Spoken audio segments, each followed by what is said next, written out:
మీరు real life మీ ఆఫీస్లోనే ఎక్కడ ఫేస్ చేసి ఉంటారు. దాన్ని మీరు మలుచుకోవడానికి కొంచెం టైం పడుతుంది.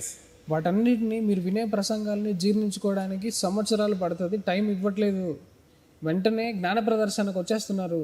యాక్చువల్గా ఈ జ్ఞాన ప్రదర్శన చేసే వాళ్ళు ఎవరు కూడా రియల్ లైఫ్లో ఇంప్లిమెంట్ చేయలేరు. మీరు ఇంతకు చెప్పినట్టుగా బేసిక్గా మనం చేయాల్సింది అది. మన ధర్మం నుంచి మన పోనీ రామాయణ వీటి ఇతిహాసాల నుంచి పురాణాల నుంచి మనం తీసుకొని 10 మందికి చెప్పుడు ఓకే, నీ ఇంటర్ప్రిటేషన్తో నువ్వు చెప్తున్నావు, కానీ నువ్వు దాన్ని ఎంతవరకు ఫాలో అవుతున్నావు అనేది అన్నిటికంటే ముఖ్యం. ఫాలో కాకుండా నేను ధర్మాన్ని నిలుపుతున్నాను అనే బోర్డు వేసుకుని వస్తారు చూసారా, సనాతన ధర్మం జోలికి వస్తే నేను చంపేస్తా అనేది పిచ్చి అంటాను నేను. సనాతన ధర్మమే సద్గురు క్లియర్గా చెప్పాడు కదన్నా, నువ్వు ఒక దోమని క్రియేట్ చేయగలవా? దోమని ఎందుకు చంపుతున్నావు? నువ్వు దోమనే చంపదంటాడు. అసలు ఇంకా మనిషిని నువ్వు చంపే అంత రేంజ్కి వెళ్తున్నావు అంటే నీ అర్హత ఏంటి? నువ్వేమన్నా రాముడా కృష్ణుడా?